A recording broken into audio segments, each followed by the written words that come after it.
नमस्कार मित्रांनो, आपलं स्वागत आहे आपल्या या आवडत्या यूट्यूब चॅनलवर। आज आपण जाणून घेणार आहोत मुख्यमंत्री माझी लाडकी बहीण योजना या महत्त्वाच्या अपडेट्सबद्दल। सरकारने सर्व लाभार्थी महिलांसाठी KYC करणं बंधनकारक केलं आहे। तर नक्की कोणाला KYC करावे लागेल, ऑनलाईन आणि ऑफलाईन KYC कसं करायचं, कोणते कागदपत्र लागतील आणि जर KYC नाही केलं तर काय होईल, याविषयी सविस्तर माहिती आपण आजच्या या व्हिडिओमध्ये पाहणार आहोत। व्हिडिओ सुरू करण्याअगोदर मित्रांनो, असेच व्हिडिओ अपडेट्स तुम्हाला हवे असतील तर आमच्या चॅनलला सबस्क्राईब करा। व्हिडिओ आवडला तर व्हिडिओला लाईक करा आणि आपल्या मित्रजनांमध्ये हा व्हिडिओ शेअर करायला विसरू नका। चला तर मग आजचा हा व्हिडिओ आपण सुरू करूया। मित्रांनो, सर्वप्रथम पाहूया माझी लाडकी बहीण योजना म्हणजे नेमकं काय ते। ही योजना मुख्यमंत्री एकनाथ शिंदे यांनी 28 जून 2024 रोजी सुरू केली। या योजनेत महाराष्ट्रातील 21 ते 65 वर्ष वयोगटातील विधवा, विवाहिता, परित्यक्त्या, निराधार महिला यांना दरमहा 1500 रुपयाची आर्थिक मदत दिली जाते। आतापर्यंत सरकारने महिलांच्या खात्यात 13 हप्ते यशस्वीपणे जमा केले असून जवळपास 19,500 रुपयाची मदत पोहोचली आहे। पण 14वा हप्ता आणि पुढील सर्व हप्ते मिळवण्यासाठी आता KYC करणे अनिवार्य करण्यात आले आहे। सध्या या योजनेतून 2,47 लाखांहून अधिक महिला लाभ घेत आहेत। पण सरकारने अलीकडेच तपासणी केली असता 26 लाखांहून अधिक महिला अपात्र असल्याचं आढळलं।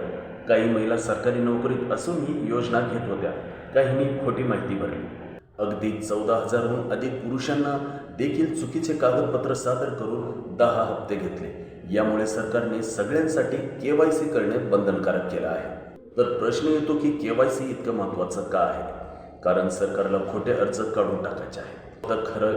फक्त खऱ्या पात्र महिला योजनेचा लाभ घेतील याची खात्री करायची आहे आणि ज्यांनी KYC पूर्ण केले आहे त्यांनाच पुढे 1500 रुपयाचा हप्ता मिळणार आहे। पण मित्रांनो, KYC करण्यासाठी महिलांना काही निकष पूर्ण करणे आवश्यक आहे, जसे की महिला महाराष्ट्राची स्थायी रहिवासी असावी, वय 21 ते 65 वर्षाच्या दरम्यान असावं, कुटुंबाचं वार्षिक उत्पन्न 2.5 लाखांपेक्षा कमी असावं, आधार कार्ड असणं आणि ते मोबाईल व बँक खात्याशी लिंक असणं महत्त्वाचं आहे। महत्त्वाचं म्हणजे बँक खाते DBT म्हणजेच डायरेक्ट बेनिफिट ट्रान्सफर सक्रिय असावं। KYC करण्यासाठी लागणारी कागदपत्र असतील आधार कार्डशी लिंक मोबाईल नंबर आणि बँक खाते तपशील। जाणून घेऊया ऑनलाईन KYC प्रोसेस काय आहे। जर तुमचा आधार कार्ड, मोबाईल नंबर आणि बँक खात्याशी लिंक असेल तर तुम्ही ऑनलाईन KYC करू शकता। यासाठी सर्वप्रथम ladkibahin.maharashtra.go.in वर लॉग इन करा। यानंतर eKYC वर क्लिक करा, आधार क्रमांक टाका आणि कॅप्चा भरा। यानंतर मी सहमत आहे वर क्लिक करून OTP पाठवा।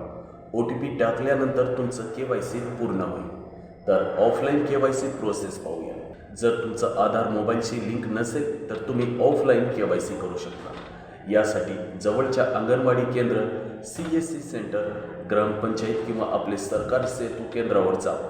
तिथे बायोमॅट्रिक म्हणजेच फिंगरप्रिंट, आय स्कॅन किंवा डोळे तपासणी याद्वारे तुमचं KYC पूर्ण केलं जाईल। प्रक्रिया पूर्ण केल्यानंतर तुम्हाला एक पावती दिल्या जाईल। महत्त्वाची सूचना, सध्या सरकारने KYC साठी अंतिम तारीख जाहीर केलेली नाही। अधिकृत पोर्टलवरच KYC करा। कुठल्याही थर्ड पार्टी ॲप किंवा वेबसाईटवर तुमची माहिती देऊ नका।